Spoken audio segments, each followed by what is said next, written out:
ప్రేక్షకులందరికీ నమస్కారం. ఈరోజు మన స్టూడియోలో ప్రముఖ ఆధ్యాత్మికవేత్త, ఆస్ట్రాలజర్ బ్రహ్మశ్రీ సుభాష్ శర్మ గారు మనతో ఉన్నారు. గురువుగారితో మాట్లాడేద్దాం. నమస్కారం గురుగారు. శ్రీమాత్రేనమండి. గురుగారు, జూన్ మాసంలో తులారాశి వారి పరిస్థితి ఏ విధంగా ఉండబోతుంది? ఎలాంటి జాగ్రత్తలు, పరిహారాలు తీసుకుంటే మంచి ఫలితాలు ఉంటాయి అంటారు వీళ్ళకి? తప్పకుండా తెలియజేస్తాను. ముందుగా ప్రేక్షకులందరికీ శ్రీమాత్రే నమః, శ్రీ గురుభ్యో నమః. నమో దేవ్యై మహాదేవ్యై శివాయై సతతం నమః. నమ ప్రకృత్యై భద్రాయై నిహతాం పడతాస్మ. తులారాశి వారికి ఈ మాసంలో తులారాశి వారికి మంచి ఫలితాలే ఉంటూ ఉంటాయి. ఎలాంటి ఇబ్బంది మధ్యమ స్థానంలో నడుస్తాయి. పెద్ద చెప్పుకోదగ్గటువంటి ఇబ్బందులు అయితే ఏమీ కనిపించడం లేదు. తులారాశిలో ఉన్నటువంటి వాళ్ళు న్యాయపరమైనటువంటి విషయాలు చాలా జాగ్రత్తగా ఉంటూ ఉంటారు. ఏదైనా నిక్కచ్చిగా ఉండాలి. ఏ పనినైనా సరే మనం కరెక్ట్ టైంలో చేసుకోవాలి అని ఆలోచించేటటువంటి వారిలో ఈ తులారాశి వారు ఒకరు అని చెప్పుకోవచ్చు.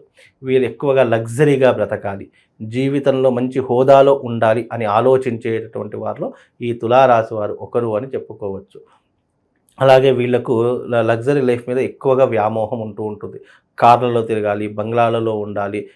వీలైనంత వరకు మనం సంపాదించిన దాంట్లో మనం ఆస్తులు కొనుగోలు చేసుకోవడము, మన పిల్లల్ని బాగా చదివించుకోవాలి, భవిష్యత్తులో ఎవరి దగ్గర చేయి జాచకుండా ఉండాలి అని ఆలోచించేటటువంటి వాటిలో ఈ యొక్క తులారాశి వారు ఒకరు అని చెప్పుకోవచ్చు. వీళ్ళు ఏదైనా కూడా ముక్కుసూటిగా మాట్లాడేటటువంటి వ్యక్తులుగా ఉంటూ ఉంటారు. ఏ పనినైనా సరే సకాలంలో పూర్తి చేసుకోవాలి. దీన్ని అనవసరంగా టైం వేస్ట్ చేయదు. వీళ్ళు కాలానికి చాలా వాల్యుబుల్ టైం ఇస్తారు. అంటే ఏ టైంలో కావాల్సిన పని ఆ టైంలో అయిపోవాలి, దానిని అనవసరంగా టైంని వేస్ట్ చేయొద్దు అనేటటువంటి వారిలో ఈ తులారాశి వారు ఒకరు అని చెప్పుకోవచ్చు.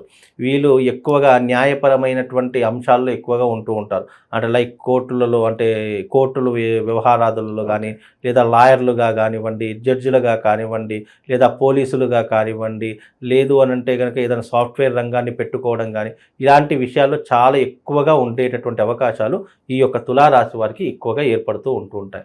వీళ్ళు ఏదైనా కూడా నిక్కచ్చిగా ఉండాలి, ఎవరి దగ్గర తల వంచుకొని ఉండకూడదు అనేటటువంటి ఆలోచన ఉండేటటువంటి వారిలో ఈ తులారాశి వారు ఒకరు అని చెప్పుకోవచ్చు. అందులోనూ వీళ్ళకి ఏంటి అని అంటే కనుక ఎవరి దగ్గర కూడా మనం చేయిజాచకూడదు. జీవితంలో మనం కట్టు ఒక గొప్ప హోదా ఉండాలి, సంఘంలో గౌరవ మర్యాదలు ఉండాలి, మనం ఒక సెలబ్రిటీ స్టేటస్లో బ్రతకాలి అనేటటువంటి ఆలోచనలు వీళ్ళకు విపరీతంగా ఉండడం జరుగుతుంది. కాబట్టి ఈ తులారాశి వారికి ఈ మాసంలో మిశ్రమ ఫలితాలు, మధ్యమ ఫలితాలు అనేటటువంటివి ఉన్నాయి తప్ప పెద్ద చెప్పుకోదగ్గటువంటి ఇబ్బందులు అయితే ఏమీ కనిపించట్లేదు.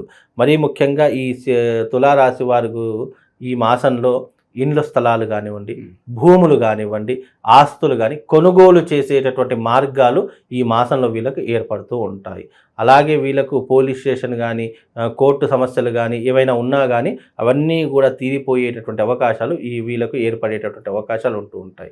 ఫర్దర్గా వీళ్ళ పూర్వీకుల ఆస్తులు కలిసి రావడము, లేదా పెద్దవాళ్ళ సలహాలు సూచనలు పాటించడము, జీవితంలో స్థిరపడాలి అనే ఆలోచనలు అవన్నీ కూడా ఈ మాసంలో వీళ్ళకు శ్రీకారం చుట్టుకుంటాయి. అంటే ఆ మార్గానికి వీళ్ళు రూటు వేసుకునేటటువంటి అవకాశాలు ఈ మాసంలో వీళ్ళకు ఎక్కువగా జరిగేటటువంటి అవకాశాలు ఉంటాయి.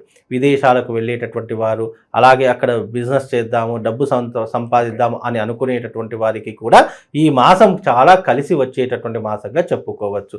పెద్దవాళ్ళ సలహాలు సూచనలు పాటిస్తూ ఉండాలి. అలాగే దైవిక ఆరాధన ఎక్కువగా చేసుకునే ప్రయత్నాలు చేసుకుంటూ ఉండాలి. ముఖ్యంగా వీళ్ళకి ఏంటి అని అంటే కనుక విందులు వినోదాలు ఎక్కువగా పాల్పంచుకుంటూ ఉంటారు. ఎప్పుడు హ్యాపీగా ఉండాలి, సంతోషంగా ఉండాలి అనే ఆలోచన ఎక్కడ ఉంటే అక్కడ వీళ్ళు ఎక్కువగా ఉండేటటువంటి అవకాశాలు ఎక్కువగా ఉంటూ ఉంటాయి. కాబట్టి వృత్తి వ్యాపారాదులలో చూసుకున్న, ఆర్థిక వ్యవహారాదుల్లో చూసుకున్న మంచి సత్ఫలితాలు ఉన్నటువంటి వారిలో ఈ తులారాశి వారు ఒకరు అని కూడా చెప్పుకోవచ్చు. కాబట్టి వీళ్ళకి ఎలాంటి ఇబ్బంది లేదు, ఎలాంటి కష్టం లేకుండా ఈ మాసం చాలా హ్యాపీగా ఉంటూ ఉంటారు. గురుగారు, మిశ్రమ ఫలితాలు అనుకున్నాం కాబట్టి ఏ వ్యవహారాల్లో బాగా జాగ్రత్త వహించాలంటారు? ముఖ్యంగా మిశ్రమ ఫలితాలు కాబట్టి ఆర్థిక విషయంలో చాలా జాగ్రత్తగా ఉండాలి. కుటుంబ వ్యవహారాదుల్లో చాలా జాగ్రత్తగా ఉండే ప్రయత్నం చేసుకోవాలి. అలాగే వీళ్ళు ట్రాన్సాక్షన్ విషయంలో, లేదు అంటే డబ్బులు ఇచ్చిపుచ్చుకునేటటువంటి విషయంలో జాగ్రత్తగా ఉండాలి. కుటుంబంలో పిల్లలతో చాలా జాగ్రత్తగా ఉండాలి. పిల్లలతో కానీ, కుటుంబ వ్యవహారాదుల్లో కానీ, పరిస్థితుల్లో కానీ వీళ్ళు ఒక కన్ను వేసి పెడుతూ ఉండాలి. పెద్దవాళ్ళైతే, చిన్నవాళ్ళైతే కాస్త జాగ్రత్తగా ఉండాలి. సమాజంలో కానివ్వండి, వీళ్ళు తిరిగేటటువంటి ఈ జీవన విధానంలో కానీ కొంచెం జాగ్రత్తలు ఎక్కువగా వహించాలి. డబ్బులు విపరీతంగా ఖర్చు పెట్టకుండా ఉండేటటువంటి ప్రయత్నాన్ని పెంచుకోవాలి. ఎందుకంటే తులారాశి వారు డబ్బులు విచ్చలవిడిగా ఖర్చు పెడతారు. జల్సాల కోసం ఎంతకైనా ఖర్చు పెడుతూ ఉంటారు.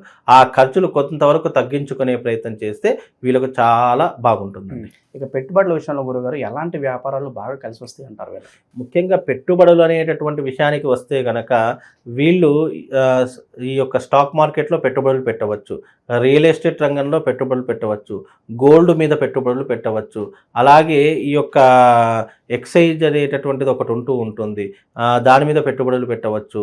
విశేషంగా వీళ్ళు ఏదైనా పెట్టుబడులు పెట్టాలి అని అనుకుంటే గనక చాలా ఆలోచన చేసి పెట్టుబడులు పెట్టాలి. స్టాక్ మార్కెట్ కానివ్వండి, లేదు అని అంటే గనక ఈ యొక్క ఎక్సైజ్ తరహాకు సంబంధించినటువంటి ఈ యొక్క మనీకి సంబంధించినటువంటి అంశాలు ఉంటాయి. దాంట్లో పాటు ఈ యొక్క పెట్టుబడులు అనేటివి పెట్టవచ్చు. విశేషంగా గోల్డ్ మీద పెట్టుబడులు పెట్టవచ్చు, ఈ భూముల మీద పెట్టుబడులు పెట్టవచ్చు. లేదు అని అనుకుంటే గనక పెట్టుబడుల విషయాల్లో సలహాలు సూచనలు తీసుకొని పెట్టుబడులు పెట్టాలి. లేదు అని అంటే గనక దాన్ని బ్యాంకులోకి తీసుకొని వెళ్ళి ఫిక్స్డ్ డిపాజిట్ చేసుకోవడం చాలా ఉత్తమమైనటువంటి పని.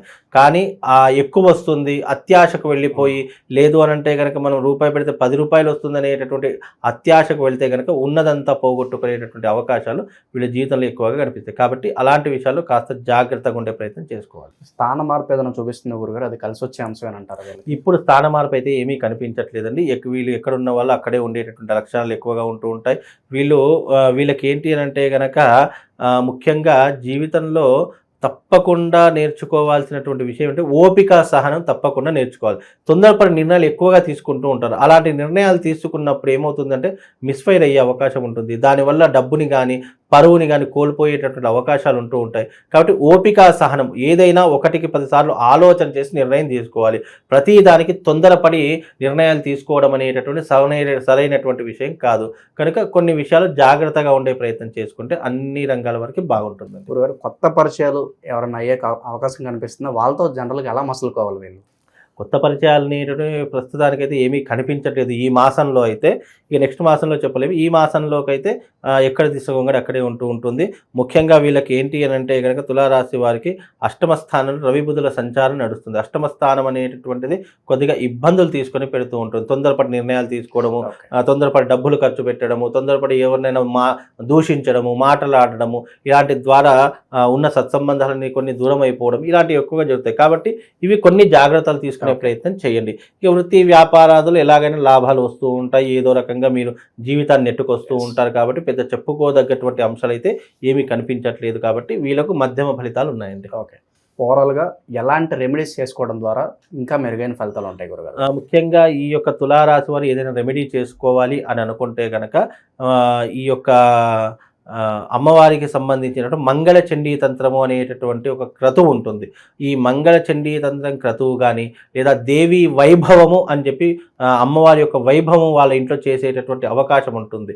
అమ్మవారి విగ్రహం తీసుకొచ్చి చక్కగా వాళ్ళ ఇంట్లో దీపాల కాంతులు పూజ చేయడము, దీపకాంతుల్లో అమ్మవారిని అర్థించడము, అభిషేకించడం, ఇలాంటి దేవి వైభవము అనేటటువంటి క్రతువు ఉంటుంది. అలాంటిది చేసుకున్న వీళ్ళకి కొంతవరకు ఉపశమనం కలుగుతుంది. అమ్మవారికి సంబంధించినటువంటి మంత్రాల్లో ఒక మంత్రం చెప్తాను. ఆ మంత్రాన్ని ప్రతిరోజు వీళ్ళు స్నానం చేసిన వెంటనే ఆడవారైనా సరే మగవారైనా సరే ఆ మంత్రాన్ని పఠించేటటువంటి ప్రయత్నం చేయండి. అది నిశ్చలమైనటువంటి మనస్సుతో, ఏకాగ్రత, చిత్తశుద్ధితో ఆ మంత్రాన్ని మీరు పఠించడం వల్ల, జపించడం వల్ల కొంతవరకు మీకు ఉపశమనం కలుగుతుంది. ఓం శ్రీం హ్రీం క్లీం హైం శ్రీ మహాదేవ్యై నమః అనేటటువంటి మంత్రాన్ని ప్రతిరోజు వీళ్ళు స్నానం చేసిన వెంటనే చదువుకునే ప్రయత్నం చేయండి. తద్వారా వీళ్ళకి శుభం లాభం కలుగుతుందండి. ఓవరాల్గా ఈ రాశి వాళ్ళందరికీ ఈ మాసం ఎలా ఉండబోతుందో చాలా బాగా వివరించారు గురుగారు. ధన్యవాదాలు.